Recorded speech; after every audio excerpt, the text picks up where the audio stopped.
Hello toppers, स्वागत है आप सभी का टॉपर व्हील की एक और लेटेस्ट वीडियो में। तो आज हम डिस्कस करने वाले होंगे क्वेश्चन नंबर 4 को, जो कि बहुत इंपॉर्टेंट क्वेश्चन है एग्ज़ाम के पॉइंट ऑफ व्यू से और ज़्यादातर इस क्वेश्चन को पूछा जाता है।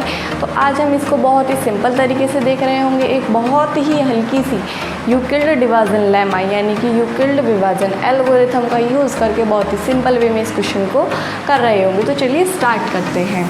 क्वेश्चन नंबर 4 शो हो रहा होगा, तो देखिए क्या है ये। यूक्लिड विभाजन प्रेमिका का प्रयोग करके दर्शाइए कि किसी धनात्मक पूर्णांक का वर्ग, यानी कि कोई भी एक हमें धनात्मक पूर्णांक दे रखा है, ठीक है, वो हम कुछ भी एज्यूम कर सकते हैं, A B C X Y Z कुछ भी मान सकते हैं। अब हमें क्या करना है, उसका वर्ग करना है। किसी भी धनात्मक पूर्णांक का वर्ग क्या है, किसी भी पूर्णांक m के लिए 3m या 3m+1 की फॉर्म में होता है, ये हमको सिद्ध करना है। ठीक है बच्चा, तो हम इसे बहुत ही अच्छे वे में करेंगे। सबसे पहले तो उसने कहा है किसी भी धनात्मक पूर्णांक का वर्ग, यानी कि कोई भी, पहले हमें तो धनात्मक पूर्णांक निकालना होगा, फिर कहीं हम उसका क्या करेंगे, वर्ग करेंगे। ठीक है बच्चा, तो सबसे पहले क्या करते हैं कि धनात्मक पूर्णांक मानते हैं, फिर उसको निकालते हैं और फिर उसका वर्ग करेंगे और फिर उसे एक फॉर्म में लाने की कन्वर्ट करेंगे जिस फॉर्म में ये बोल रहा है। ठीक है, तो माना एक धनात्मक पूर्णांक x है, माना एक धनात्मक पूर्णांक क्या है, x है। ठीक है बच्चा, अब हमें यहाँ से पता लगेगा यूक्लिड विभाजन एल्गोरिथम से अगर हम पता लगाने की कोशिश करते हैं तो हमें पता लगेगा b इक्वल्स टू क्या दे रखा है, 3। b इक्वल्स टू क्या दे रखा है, 3। यूक्लिड विभाजन एल्गोरिथम क्या होती है बच्चा, a equal to BQ plus R की फॉर्म होती है, वेयर R जो होता है वो कैसा होता है, यदि 0 से छोटा होता है या बराबर होता है, और b से छोटा होता है, 0 से बराबर या बड़ा होता है। ठीक है बच्चा, ये तो हो गई हमारी R की वैल्यू। अब हमें यहाँ पे पता लगेगा इस क्वेश्चन से कि B बराबर हमें क्या दे रखा है, B बराबर दे रखा है 3। तो R की वैल्यू क्या होंगी, R बराबर होगा या तो 0 या 1 या 2। 3 तो हम ले नहीं सकते क्योंकि B से कैसा है, लेस देन है, नॉट इक्वल, इक्वल नहीं है, छोटा है, छोटा है लेकिन इक्वल नहीं है, इसलिए 3 नहीं लेंगे, 2 तक ही वैल्यू ली जाएंगी। तो अब हमें क्या करना है, सबसे पहले हम निकालेंगे धनात्मक पूर्णांक क्या है, यानी कि पूर्णांक निकल के क्या आ रहा है, फिर हम करेंगे उसका वर्ग, जो कि क्वेश्चन ने हमसे कहा है। ठीक है बच्चा, सबसे पहले हम धनात्मक पूर्णांक देखेंगे कि इसका रिजल्ट क्या आ रहा है, फिर हम वर्ग करेंगे, तो जब उसे उसकी फॉर्म में कन्वर्ट करेंगे। ठीक है बच्चा, तो देखते हैं R इक्वल टू 0। जब R बराबर 0 लेते हैं तो ये क्या हो जाएगा, A equal to BQ plus R।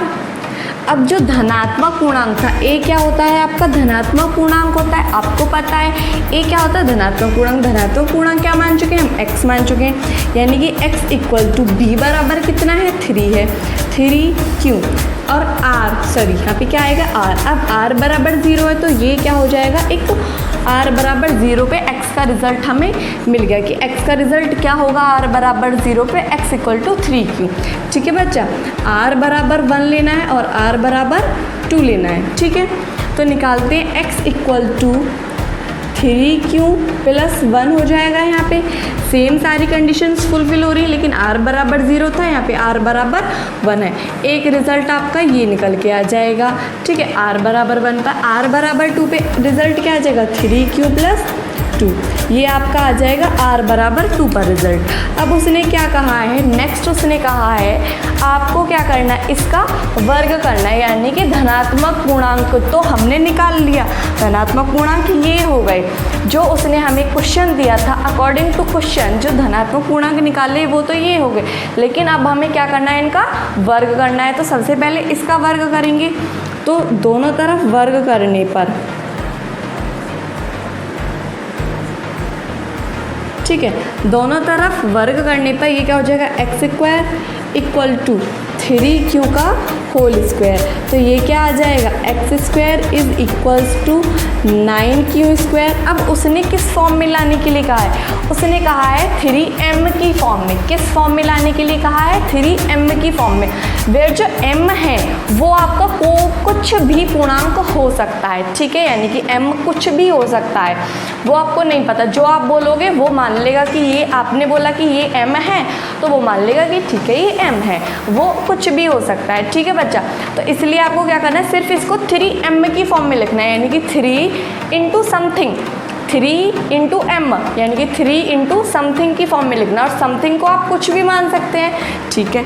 यानी कि अगर हम इसे लिखें तो क्या हो जाएगा, ये x square is equal to 3 into something की फॉर्म में लिखना है। तो 3 इंटू समथिंग की फॉर्म में क्या आ जाएगा, 3q स्क्वायर, 3q स्क्वायर, क्योंकि जब मल्टीप्लाई करेंगे तो ये 9q स्क्वायर हो जाएगा। अगर हम इसे m मान लें, क्योंकि उसने बोला m कुछ भी हो सकता है, m कुछ भी हो सकता है, तो हम इसे क्या करेंगे, let 3q square is equals to m।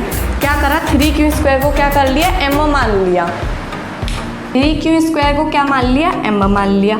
तो यहाँ से जब हम निकालेंगे तो x square is equals to किसकी फॉर्म में आ गया, ये 3m की फॉर्म में आ गया बच्चा।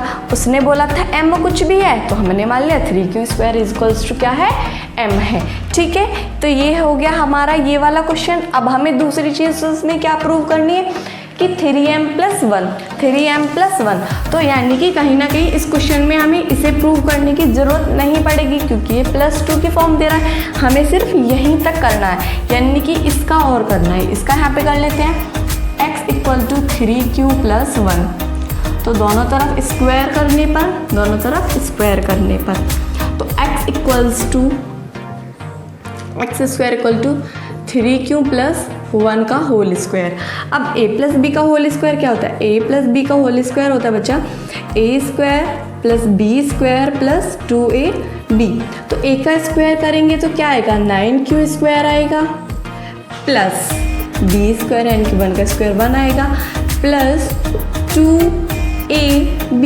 a क्या है 3q और b क्या है 1, तो जब हम इसे लिखेंगे क्या हो जाएगा, 9q square plus 1 plus 6q। अब आप देखिए कि उसने क्वेश्चन ने क्या है कहा है, क्वेश्चन ने कहा है कि इसे m प्लस 1, 3m प्लस 1 की फॉर्म में लिखना है, यानी कि 3 into something, 3 into M plus 1, 3m plus 1, यानी कि 3 इंटू समथिंग, क्योंकि m कुछ भी हो सकता है, 3 इंटू समथिंग प्लस 1, यानी कि प्लस 1 को तो हम निकाल लेते हैं अलग, ठीक है, प्लस 1 हमने निकाल लिया अलग। तो अब क्या बचा, 3 इंटू समथिंग, यानी कि 3 इंटू एम, यानी कि 3 इंटू समथिंग, ठीक है।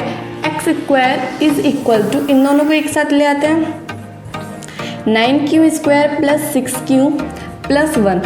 अब हम इनमें से क्या करें, 3 कॉमन निकाल लें, प्लस 1 को तो एज इट इज़ रहने देते, क्योंकि हमें ये क्वेश्चन में चाहिए, ये हमें अपने आंसर में चाहिए, रिजल्ट में चाहिए +1। लेकिन इसमें से क्या करना है, 3 इंटू समथिंग, समथिंग कुछ भी हो सकता है, ठीक है। उसने बोला है x square is equal to, यहाँ से 3 कॉमन निकाल लेते हैं क्योंकि उसने 3 बोला है, ठीक है।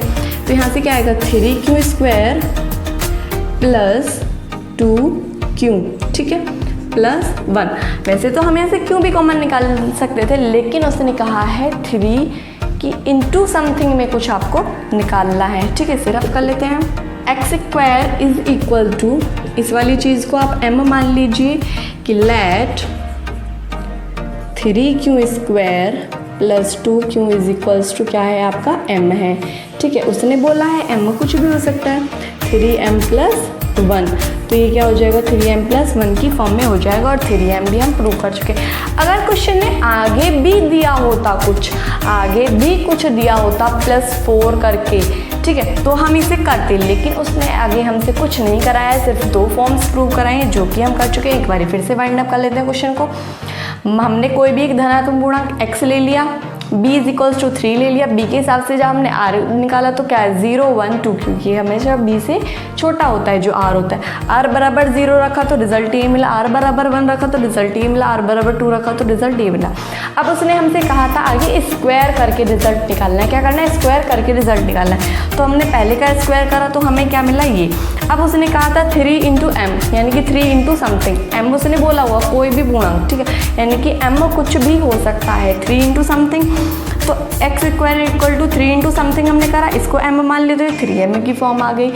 दूसरे का हमने स्क्वायर करा क्योंकि उसने स्क्वायर बोला था, वर्ग बोला था, तो हमने स्क्वायर करा। स्क्वायर करने के बाद हमने +1 की फॉर्म बनानी थी, तो जो +1 था उसे अलग रख लिया और बाकी में से 3 इंटू समथिंग कर दिया। 3 इंटू समथिंग करा तो हमें ये मिला। ठीक है बच्चा, अगर आपको वीडियो अच्छी लगे तो वीडियो को लाइक करें, कमेंट करें और शेयर करें। और यदि कोई क्वेश्चन आपका अभी भी बचा हुआ है तो प्लीज़ नीचे कमेंट बॉक्स में लिख दें, जिससे कि नेक्स्ट वीडियो में हम आपके इस क्वेश्चन को क्लियर कर सकें। Thank you so much.